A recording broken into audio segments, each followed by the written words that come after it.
Okay, so last week Nancy did two arrangements, one sort of centerpiece and the other a more vertical arrangement. The one thing she did mention after we wrapped up this arrangement, as you saw in the video, she talks about it being based on a triangle with the tall element here and then coming down. But then she added the pine cones and the rhododendron bits. And the reason they're at the base of the container is if you have a area arrangement, it's good to have a sort of a balance at the bottom. These are heavier elements, so they go at the bottom of the arrangement. She created this arrangement as a centerpiece. Actually, I'm going to move this off to the side so you all can see better. This is a centerpiece, and if you look down at it, it's sort of an oval shape where the length is this way and it's a little more shallow in this dimension. And it's meant to be a centerpiece, so you don't really want it to go any higher than 12 inches, I think is what she had said in her original video. And the container on this is very boring, so it's a blank slate. And this process that she described is called the greening of the container, and that's literally just putting the greens in, leaving some open space to put decorative elements in, and we're going to call this the zhuzhing of the vase because that's just our term for that. Again, you could do anything with this. I had just simple red ornaments, or you could do pine cones if you wanted a more rustic look. If you went to a florist, they would have this probably just some fresh flowers just scattered evenly around the arrangement. But for our purposes, I wanted to show you how to do something using the really cool ornaments that our ladies at Betty's have gathered over the years. We have some very unusual things. And these are my ornaments, but they are really, really beautiful. I don't know, can you see that? They have lots of dimension and they're really beautiful dark red. So this I consider to be the front of the container. And I placed these already to show you that still that same triangle concept with the tallest element here and then going out this way.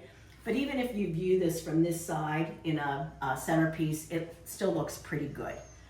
One thing Nancy said was make sure you have open areas for putting in these elements when you're ready to go. If you do want to use a pine cone, we have these little picks with wire at the top, and you thread the wire around the pine cone, kind of tie it off, and that's how you'll get it into the arrangement. Another tool that you'll find at our greens workshops, these are called greening pins. And if you were going to use an ornament, you could just put it in the top of the loop there and just jam that straight into your oasis, into an open space. So your possibilities are endless, but I wanted to use this and then demonstrate how I like to do ribbon. Some people are very good at doing bows. I am not one of them.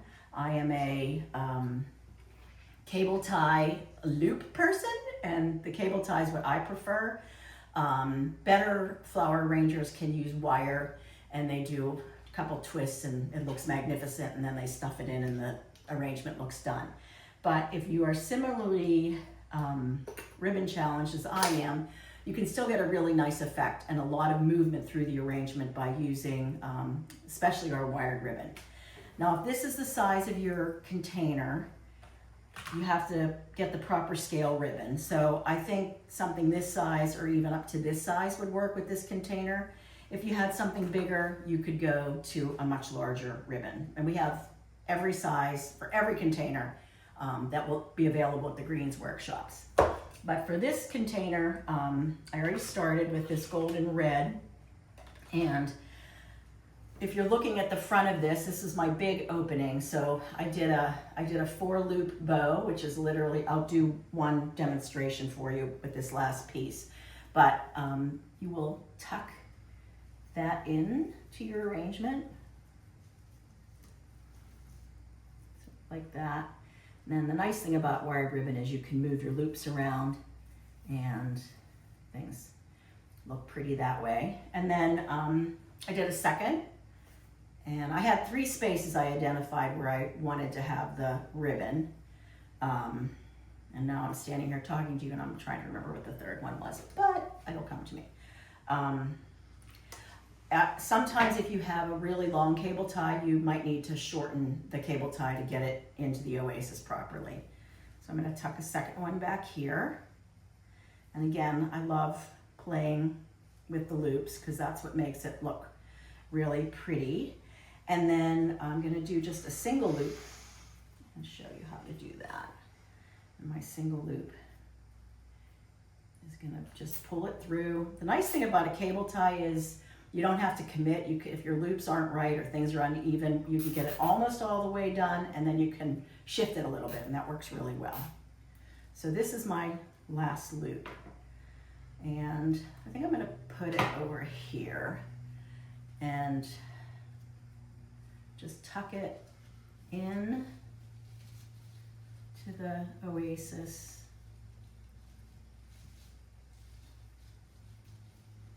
There we go. And then add your loop. Now, if you look at this and you're looking down on it, you might be like, oh, I think I need something else here. I'm not going to do that for our purposes, but you can certainly continue to add as you see fit. And then there's always the statement of step away from the arrangement. So I would probably, looking at this now, I probably would add one more element here, but that's something that you can just imagine. The one thing I do like to do though, once I have this all finished, because you can see your insertion points pretty well, I do like to tuck in some greens to sort of make the ribbon look like it's not perched on the arrangement, just a little bit more integrated. So just go in and tuck in some little pieces, and you just don't want the ribbon to look like it's just, like I said, sitting on top. You want it to look like it has sort of come out of the arrangement in an organic way. That one's a little long. So you can see that's complete. Imagine one more. And your holiday arrangement's done. That's it. You can